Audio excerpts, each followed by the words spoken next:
এটা এক যোদ্ধা জাতির ইতিহাস, এটা এক বিজয়ী জাতির ইতিহাস, এটা মৃত্যু ভয়হীন এক দুর্ধর্ষ জাতির ইতিহাস, এটা খেজুর তলায় বসে দুনিয়া শাসন করা জাতির ইতিহাস।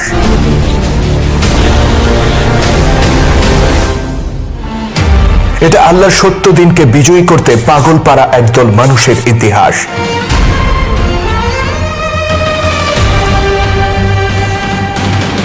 এটা এক ঘর ছাড়া জাতির ইতিহাস, যারা পৃথিবীর প্রতিটি কোণে ন্যায় আর সুবিচার প্রতিষ্ঠার মহান মিশন নিয়ে ছড়িয়ে পড়েছিল দিকে দিকে,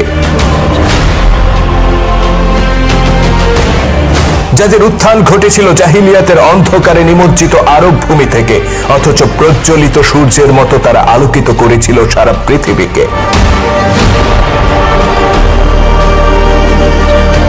এটা সেই জনগোষ্ঠীর ইতিহাস যারা ছিল সভ্যতা ভব্যতাহীন মরুবাসী এক বেদুইন জাতি, অথচ তারা গড়ে তুলেছিল এক নব সভ্যতার ইমারত।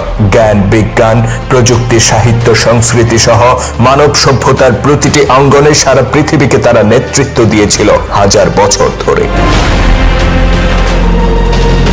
তারা ছিল ঐক্যহীন, গোত্রে গোত্রে বিভক্ত আর নিজেদের মধ্যে রক্তক্ষয়ী সংঘর্ষে লিপ্ত এক বিভক্ত জনগোষ্ঠী।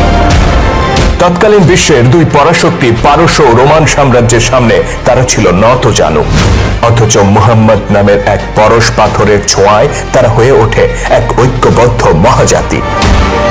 অতঃপর সাগরের উত্তাল তরঙ্গের মতো তারা আছড়ে পড়েছিল পারস্য ও রোমান সাম্রাজ্যের বুকে, আর তাদের আকাশচুম্বী অহংকারকে মাটির সাথে মিশিয়ে দিয়ে প্রতিষ্ঠা করেছিল আল্লাহর সত্য দিন।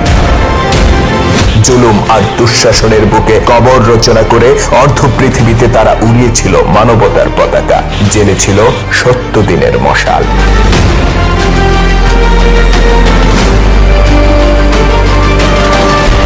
ইতিহাসের সেই অমিত তেজা মহাবিপ্লবী উম্মতে মুহাম্মদের উত্থানের গল্পে আপনাকে স্বাগতম।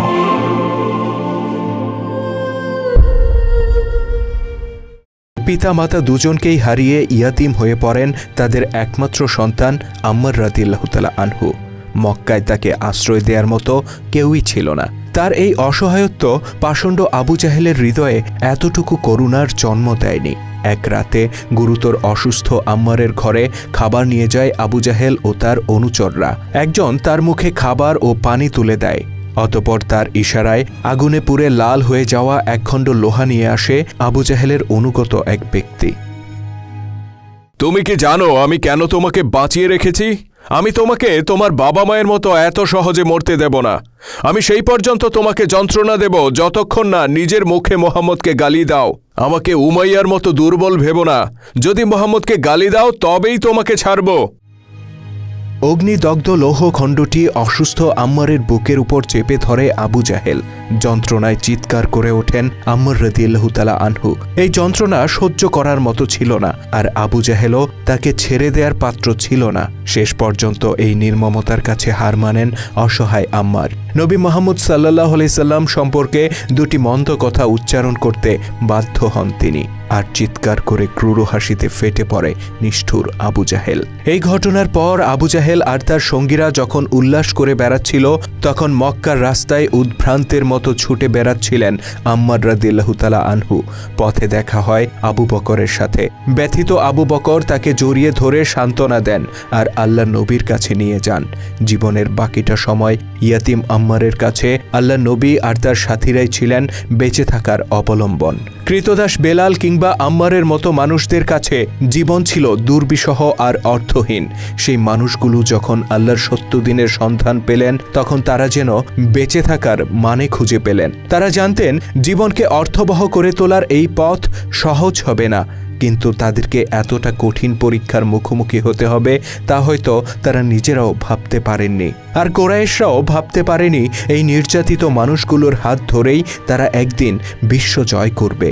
নিষ্ঠুর আবু জাহেলের এই নির্যাতনের হাত রক্তাক্ত করেছিল দুর্বল সাহাবীদের আরও অনেককেই। নিজের পরিবার কিংবা গোত্রের অধিকারভুক্ত নয় এমন বহু মুসলিমকে নির্যাতন করতে হাত কাঁপেনি আল্লাহর এই দুশমনের। একবার মক্কার পথে এক খচ্চরের পিঠে চড়ে এগিয়ে যাচ্ছিল আবু জাহেল।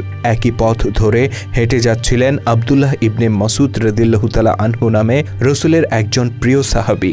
ইবনে মাসুদ রাদিয়াল্লাহু তাআলা আনহু ছিলেন খুবই দরিদ্র পরিবারের সন্তান আর পেশায় ছিলেন একজন রাখাল। কোরাইশ নেতাদের সিদ্ধান্ত অনুযায়ী আবু জাহেল তাকে আঘাত করার এখতিয়ার রাখত না, কেননা আবু জাহেলের গোত্র বনু মাকজুমের সাথে আব্দুল্লাহ ইবনে মাসুদের কোনো সম্পর্ক ছিল না। কিন্তু আবু জাহেল তাকে দেখামাত্র খচ্চরের পিঠ থেকে নেমে আসে আর তাকে প্রহার করতে শুরু করে। আহত অবস্থায় আব্দুল্লাহ ইবনে মাসুদ মাটিতে পড়ে যান আর অট্টহাসিতে ফেটে পড়ে আবু জাহেল। ছোট লোক রাখালটার পাগুলো দেখো, ঠিক যেন বনু হাঁসের পা। মনে রেখো, তোমার এই পা দুটো একদিন আমি কেটে নেব। আবু জাহেল তার অভিশপ্ত দুই হাত দিয়ে বহু নিরপরাধ মানুষকে ক্ষতবিক্ষত করেছিল। কিন্তু আব্দুল্লাহ ইবনে মাসুদ রাদিয়াল্লাহু তাআলা আনহুর এই ঘটনাটি আমাদেরকে বিশেষভাবে স্মরণে রাখতে হবে, কেননা মক্কার এই রাখালকে দিয়েই আল্লাহ তাআলা একদিন আবু জাহেলের সমস্ত অহংকার মাটির সাথে মিশিয়ে দিয়েছিলেন। আব্দুল্লাহ ইবনে মাসুদকে যখন আহত অবস্থায় রাস্তায় ফেলে চলে যায় আবু জাহেল, তখন তার দিকে সাহায্যের হাত বাড়িয়ে দেন আরেকজন কোরাইশ নেতা ওমর ইবনুল খাত্তাব। বিব্রত ইবনে মাসুদ খানিকটা দ্বিধায় পড়ে যান, কেননা ওমর নিজেও মুসলিমদের উপর নির্যাতন করতেন। অতঃপর দ্বিধা কাটিয়ে তিনি ওমরের হাত ধরেন এবং উঠে দাঁড়ান। ওমর ইবনুল খাত্তাব কোনো কথা না বলে চলে যাচ্ছিলেন। ইবনে মাসুদ রাদিয়াল্লাহু তাআলা আনহু তাকে পিছু ডাকেন। খোদার কসম, আবু জাহেল আর তোমার মধ্যে তুমি উত্তম। আল্লাহ নবী তোমাদের যে কোনো একজনের হেদায়েতের জন্য আল্লাহর দরবারে দোয়া করেছেন। আল্লাহ নিশ্চয়ই তোমাকে কবুল করবেন। ওমর ইবনুল খাত্তাব ইসলামের বিরোধিতা করলেও মুসলিমদের উপর কোরাইশদের এই নিপীড়ন তাকে ব্যথিত করে তুলেছিল। আব্দুল্লাহ ইবনে মাসুদের মুখে এই কথা শোনার পর তার মধ্যে কি যেন একটা অনুভূতি খেলে যায় যে কোরাইশ নেতারা মুসলিমদের প্রতি এতটা নিষ্ঠুরতা দেখাচ্ছে, তাদের জন্যই সৃষ্টিকর্তার কাছে দোয়া করেছেন ইসলামের নবী। এই বিষয়টি তাকে পুলকিত করে।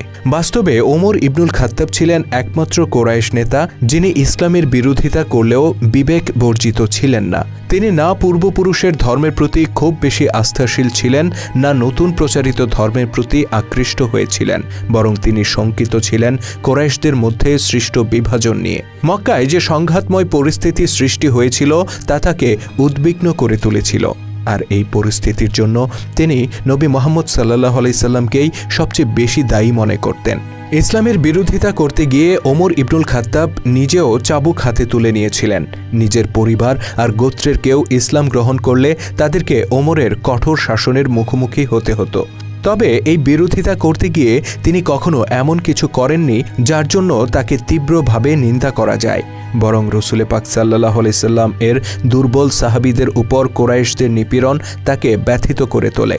দূর থেকে তিনি এসব দৃশ্য অবলোকন করতেন আর দীর্ঘশ্বাস নিয়ে বিভ্রান্তের মতো ঘুরে বেড়াতেন। বলার অপেক্ষা রাখে না, ওমর ইবনুল খাত্তাব ছিলেন একজন সহৃদয় ব্যক্তি, তবে তখনও তিনি অমূল্য হেদায়েতের আলো থেকে বঞ্চিত ছিলেন। কিন্তু কোরাইশদের মধ্যেই এমন একজন ছিলেন যার চরিত্রে ন্যায়পরায়ণতা, সততা, কোমলতা, আতিথেয়তা সহ যাবতীয় গুণের পাশাপাশি যুক্ত হয়েছিল হেদায়েতের আলো। তিনি ছিলেন হযরত আবু বকর রাদিয়াল্লাহু তাআলা আনহু।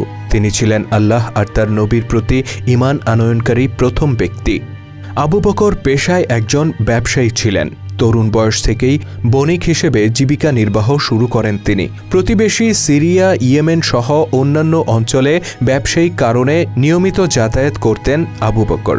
একসময় কোরাইশদের মধ্যে বেশ সম্পদশালী হয়ে ওঠেন তিনি। ইসলাম ধর্ম গ্রহণের পর আল্লাহর সত্য দিন প্রতিষ্ঠার সংগ্রামে নিজের সেই সম্পদ অকাতরে ব্যয় করতে থাকেন আবু বকর রাদিয়াল্লাহু তাআলা আনহু। একের পর এক দাস দাসীদের উপর যখন নির্যাতন নেমে আসে, তখন তাদের পাশে এসে দাঁড়ান আবু বকর। কোরাইশদের নির্যাতনের শিকার বেলাল ও আম্মার রাদিয়াল্লাহু তাআলা আনহু সহ বহু দাস দাসীকে আজাদ করেছিলেন তিনি। তবে আবু বকরের এই উদারতা মুসলিমদেরকে তার প্রতি যতটা কৃতজ্ঞ করে তুলেছিল, কোরাইশ মুশরিকদেরকে ঠিক ততটা ক্ষিপ্ত করে তুলেছিল। আবু বকরের প্রতি কোরাইশদের ক্ষিপ্ত হয়ে ওঠার পেছনে আরও একটি বড় কারণ ছিল। তিনি ছিলেন সম্ভ্রান্ত কোরাইশ বংশের সন্তান, আর তার বন্ধুদেরও প্রায় সবাই ছিল সম্ভ্রান্ত পরিবারের সদস্য। তার দ্বারা প্রভাবিত হয়ে ওসমান রাদিয়াল্লাহু তাআলা আনহু, তালহা, জোবায়ের, সাদ বিন আবু ওয়াক্কাস, আব্দুর রহমান ইবনে আউফ আর আবু ওবায়দার মতো বহু অভিজাত কোরাইশ যুবক ইসলাম গ্রহণ করেছিলেন, যে কারণে আল্লাহর নবীর পর আবু বকরের প্রতি মুশরিক নেতাদের আক্রোশ ছিল সবচেয়ে বেশি। দেখা হলেই তারা শান্ত ভদ্র এই মানুষটিকে অকথ্য ভাষায় গালাগালি করত আর অভিশাপ দিত। তুমি একা নষ্ট হওনি আবু বকর, আমাদের বহু যুবককে তুমি পথভ্রষ্ট করেছ। অভিশাপ তোমার উপর। শীঘ্রই আমি তোমার জন্য কঠিন শাস্তির ব্যবস্থা করব। চারদিকে যখন কোরাইশদের প্রচণ্ড বিরোধিতা, তারই মধ্যে একবার কাবা গৃহে সালাহ আদায় করতে এসেছিলেন আল্লাহ নবী। পাশে দাঁড়িয়ে সতর্ক পাহারায় ছিলেন আবু বকর রাদিয়াল্লাহু তাআলা আনহু। এই দৃশ্য আবু জাহেলের দৃষ্টিগোচর হয়, আর সে তৎক্ষণাৎ ছুটে যায় বৈঠকখানায়, যেখানে কোরাইশ নেতারা নিয়মিত আড্ডা দিত। মোহাম্মদ কাবায় এসে নামাজ পড়ছে, আর তোমরা এখানে বসে আড্ডা দিচ্ছ। সাথে সাথে কোরাইশ নেতারা কাবার উদ্দেশ্যে রওনা হয়ে যায়। তাদের উদ্দেশ্য ছিল নবী মুহাম্মদ সাল্লাল্লাহু আলাইহি সাল্লামকে মেরে কাবা থেকে বের করে দেয়া, কিন্তু আবু বকর রাদিয়াল্লাহু তাআলা আনহু তাদের পথ রোধ করে দাঁড়ান। দাঁড়াও, তিনি এখানে প্রার্থনা করতে এসেছেন, কারোর সাথে যুদ্ধ করতে আসেননি। তোমরা তাকে আঘাত করলে হাশেমিরা এর বদলা নিতে আসবে। একজন মানুষ কাবা ঘরে নামাজ পড়তে এসেছে, আর এটা নিয়ে কোরাইশরা নিজেদের মধ্যে যুদ্ধ বাঁধিয়ে দিয়েছে। এমনটা ঘটলে তা কোরাইশদের জন্য নিশ্চয়ই লজ্জার বিষয় হবে। আরবরা তোমাদেরকে তিরস্কার করবে। তাহলে তোমার বন্ধুকে বলে দাও এখান থেকে চলে যেতে, ভবিষ্যতেও যেন কখনো তাকে এখানে না দেখি। আমি কিভাবে একজন নবীকে আদেশ করতে পারি? নামাজ শেষ করে তিনি এখান থেকে এমনিতেই চলে যাবেন। তাহলে আমরা বরং তার বদলে তোমাকে হত্যা করি। তুমি তার চেয়ে কম ক্ষতি করনি আমাদের। আবু জাহেল তার হাতের চাবুকটি দিয়ে আবু বকর রাদিয়াল্লাহু তাআলা আনহুকে প্রহার করতে শুরু করে। এক পর্যায়ে মাটিতে পড়ে যান তিনি। উতবা ইবনে রাবিয়া হাতের জুতা খুলে নিয়ে তার মুখে একের পর এক আঘাত করতে থাকে। বেহুশ হয়ে পড়েন আবু বকর রাদিয়াল্লাহু তাআলা আনহু। খানিকটা দূরে দাঁড়িয়ে এই দৃশ্য দেখছিলেন ওমর ইবনুল খাত্তাব। তবে বেশিক্ষণ সেই দৃশ্য সহ্য করতে না পেরে সেখান থেকে প্রস্থান করেন তিনি। নিজের ঘরে আবু বকর রাদিয়াল্লাহু তাআলা আনহু যখন চোখ মেলে তাকান, তিনি জানতে চান আল্লাহ নবী কেমন আছেন, কোরাইশরা তার কোনো ক্ষতি করেছে কিনা। পরিবারের লোকেরা তাকে জানান রাসূল সাল্লাল্লাহু আলাইহি সাল্লাম সম্পূর্ণ সুস্থ আছেন, কিন্তু আবু বকর প্রতিজ্ঞা করেন আল্লাহ নবীকে সুস্থ অবস্থায় দেখার আগ পর্যন্ত তিনি কিছুই খাবেন না। বাধ্য হয়ে তারা আবু বকরকে রাসূল পাক সাল্লাল্লাহু আলাইহি সাল্লাম এর গৃহে নিয়ে যান। আবু হুযাইফা রাদিয়াল্লাহু তাআলা আনহু যখন জানতে পারেন তার পিতা উতবা আবু বকরকে পিটিয়ে বেহুশ করে দিয়েছে, তিনি ক্ষিপ্ত হয়ে ওঠেন। প্রচণ্ড আক্রোশ নিয়ে তিনি পিতৃগৃহে ছুটে আসেন। শেষ পর্যন্ত আপনি এই কাজটি করতে পারলেন আব্বাজান। আমি ভেবেছিলাম আপনি একজন জ্ঞানী ব্যক্তি, আর আশা করেছিলাম আল্লাহ হয়তো আপনাকে একদিন সুবুদ্ধি দান করবেন, অথচ আজকে আপনি এই কাজটি করলেন। আবু জাহেলকে অনুসরণ করতে করতে আপনি এই পর্যন্ত নামতে পারলেন। পুত্রের এমন আচরণে উতবা চুপ করে থাকলেও ফুঁসে ওঠে তার মেয়ে হিন্দা। তবে উতবা তার কন্যাকে শান্ত হতে বলে। সে জানত বন্ধু আবু বকরের প্রতি তার পিতার এই আচরণ আবু হুযাইফাকে ভীষণ আহত করেছে। আপনি আবু বকরকে মেরেছেন আব্বাজান। তিনি কোরাইশদের মধ্যে সবচেয়ে দয়ালু আর সবচেয়ে ভদ্র মানুষ, আর আপনি তাকে জুতা দিয়ে আঘাত করেছেন। এটা কি করে করতে পারলেন আপনি? যা করা দরকার ছিল আমি তাই করেছি। এর জন্য না আমি গর্বিত না লজ্জিত। আমি আমার সম্প্রদায়কে মুহাম্মদের বিরুদ্ধে অস্ত্র ধারণ করতে বারবার বারণ করেছি, তাদেরকে বহুভাবে দমিয়ে রেখেছি। কিন্তু মনে রেখো আমিও একজন কোরাইশ, আর আমাকে শেষ পর্যন্ত তাদের সাথেই থাকতে হবে। যদি তারা আপনাকে ভুল পথে নিয়ে যায়, তবেও কি মৃত্যু পর্যন্ত আপনি তাদেরকে অনুসরণ করবেন? আমার জন্য সবচেয়ে বড় ভুল হবে আমার স্বজনদেরকে ত্যাগ করা, যেমনটা তুমি করেছ। আমার উচিত ছিল অন্যদের মতো তোমাকেও ঘরবন্দি করে রাখা, যেমনটা আবু জাহেল তার ভাইদের সাথে করেছে। হ্যাঁ, তাহলে তুমি আজ আমার সাথে এত স্পর্ধা দেখাতে পারতে না। আবু জাহেলের ঘরে বন্দী ছিলেন সালামা ও আইয়াশ রাদিয়াল্লাহু তাআলা আনহু। তাদেরকে ঠিক ততটুকু খাবার দেয়া হতো যা তাদের কোনো রকম বেঁচে থাকার জন্য যথেষ্ট ছিল। আর কখন কতটুকু খাবার দেয়া হবে তা নির্ধারণ করে দিত স্বয়ং আবু জাহেল। একদিন গোপনে তাদের জন্য কিছু খাবার নিয়ে আসেন বনু মখজুমের গোত্রপতি আল ওয়ালিদের পুত্র ওয়ালিদ, যিনি খালিদের সৎ ভাই ছিলেন। ইসলামের নবী ও তার সঙ্গীদের প্রতি ওয়ালিদ অত্যন্ত সহানুভূতিশীল ছিলেন, কিন্তু নিজের পিতা আল ওয়ালিদ আর কোরাইশদের ভয়ে তিনি তা প্রকাশ করতেন না। আবু জাহেলের ঘরে সালামা ও আইয়াসের দুর্দশা তাকে ভীষণ পীড়িত করে তোলে। মাঝে মধ্যেই কাউকে কিছু না জানিয়ে তিনি তার এই দুই চাচাতো ভাইয়ের জন্য খাবার নিয়ে আসতেন। কিন্তু আজকের দিনটিতে তার ভাগ্য নেহায়েত মন্দ ছিল। আচমকা ঘরে প্রবেশ করে আবু জাহেল আর ধরা পড়ে যান ওয়ালিদ।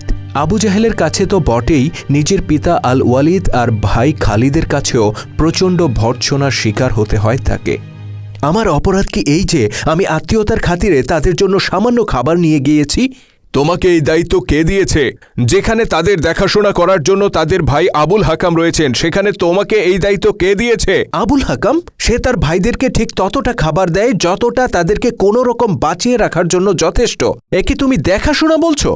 তারা আমাদের ধর্ম ত্যাগ করেছে, তাহলে কেন তাদের সাথে আবুল হাকাম এমন আচরণ করবে না? তারা আমাদের ধর্ম ত্যাগ করেছে, কিন্তু আমাদের সম্প্রদায়কে ত্যাগ করেনি। তারা আমাদের আত্মীয়তার সম্পর্ককে ছিন্ন করেনি। তারা অবশ্যই আমাদের সাথে সম্পর্ক ত্যাগ করেছে। তারা নিজেদেরকে মুসলিম সম্প্রদায়ের সদস্য হিসেবে পরিচয় দেয়, নিজেদেরকে কোরাইশ মনে করে না। তারা ধর্ম বিশ্বাসে মুসলিম, কিন্তু তারাও তো কোরাইশ। তারা আত্মীয়তার সম্পর্ক ছিন্ন করেনি, তারা কেবল জাহিলিয়াতের সাথে সম্পর্ক ছিন্ন করেছে। জাহিলিয়াত? তুমি আরবের সংস্কৃতিকে জাহিলিয়াত বলছো? এভাবে তো মুহাম্মদের অনুসারীরা কথা বলে। তুমি কি তাহলে মুসলিম হয়ে গেছো ওয়ালিদ? আমি মুসলিম হইনি। ওরা যেভাবে কথা বলে সেভাবে বলার চেষ্টা করেছি, যেন তোমাদেরকে তাদের মনের কথাটা বুঝাতে পারি। ইসলামের প্রতি নিজের দুর্বলতার কথা প্রকাশ পেয়ে যায় কিনা সেই আশঙ্কায় ওয়ালিদ আর কথা না বাড়িয়ে সেখান থেকে চলে যান। কিন্তু তার পিতা ও ভাই কারোরই বুঝতে বাকি থাকে না ওয়ালিদ কেবল তার চাচাতো ভাইদের প্রতি নয়, বরং নবী মুহাম্মদ সাল্লাল্লাহু আলাইহি সাল্লাম এর প্রচারিত ধর্মের প্রতি দুর্বল হয়ে পড়েছেন। তুমি তোমার ভাইয়ের প্রতি খুব বেশি কঠোর হয়েও না খালিদ। হতে পারে তোমার এই কঠোরতাই তাকে দ্রুত মুসলিমদের অন্তর্ভুক্ত করে দেবে। এক পূর্ণিমা রাতে শহরের কিছুটা দূরে এক নির্জন স্থানে একাকী বসেছিলেন আবদুল্লাহ ইবনে সোহাইল। তার পিতা সোহাইল ইবনে আমর ছিলেন ইসলামের প্রথম সারির বিরোধিতাকারী, কিন্তু আবদুল্লাহ ছিলেন নবী মুহাম্মদ সাল্লাল্লাহু আলাইহি সাল্লাম এর একজন একনিষ্ঠ ভক্ত। কিন্তু ইসলামের প্রতি তার এই দুর্বলতা তিনি প্রকাশ করতে সাহস পাচ্ছিলেন না। নিজেকে খুব অসহায় অনুভব করছিলেন তিনি। কোনো কিছু ভেবেই যখন তিনি হৃদয়কে শান্ত করতে পারছিলেন না, তখন সেখানে উপস্থিত হন ওমর ইবনুল খাত্তাব। ইবনে সোহাইল, তুমি কি নিয়ে চিন্তিত? একজন মানুষ কি একই সাথে দুটি হৃদয় নিয়ে চলতে পারে ওমর? মানুষের উচিত তার হৃদয় যেটা সত্য বলে তাকে আঁকড়ে ধরা। তাহলে আমাকে বলো, আমার আত্মা যদি আমার পূর্বপুরুষের ধর্মকে মিথ্যা মনে করে, তবেও কি আমাকে সেই ধর্ম আঁকড়ে ধরে রাখতে হবে শুধু নিজের পিতার ভর্ৎসনা আর লোকদের কটু কথা থেকে নিজেকে রক্ষা করার জন্য? তুমি কি ইসলাম গ্রহণের কথা ভাবছ? আবদুল্লাহ ইবনে সোহাইল কোনো জবাব দেন না, কিন্তু ওমর বুঝতে পারেন এই কোরাইশ যুবক ইসলামের প্রতি প্রবলভাবে আকৃষ্ট হয়ে পড়েছেন। তোমার উচিত নিজের হৃদয়কে অনুসরণ করা। যদি তুমি ইসলাম গ্রহণ করো তাহলে হয়তো আমাকে শত্রু হিসেবে পাবে, কিন্তু আমি সবসময় তোমাকে শ্রদ্ধা করব।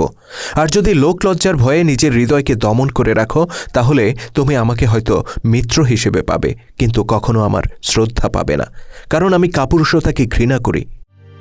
আবদুল্লাহ ইবনে সোহাইলকে একাকী রেখে চলে যান ওমর ইবনুল খাত্তাব। তিনি জানতেন তার এই বন্ধুটি নিজের সাথে যুদ্ধ করছেন, যেমনটি তিনি নিজেও করে আসছেন বেশ কিছুদিন ধরে। ওমর চলে গেলেও ওমরের সেই দিনের কথাগুলো আবদুল্লাহ ইবনে সোহাইলের হৃদয়ে গভীর দাগ কেটে যায়। তিনি সিদ্ধান্ত নেন আর লুকোচুরি নয়, নিজেকে মুসলিম হিসেবে ঘোষণা দেওয়ার সময় হয়েছে।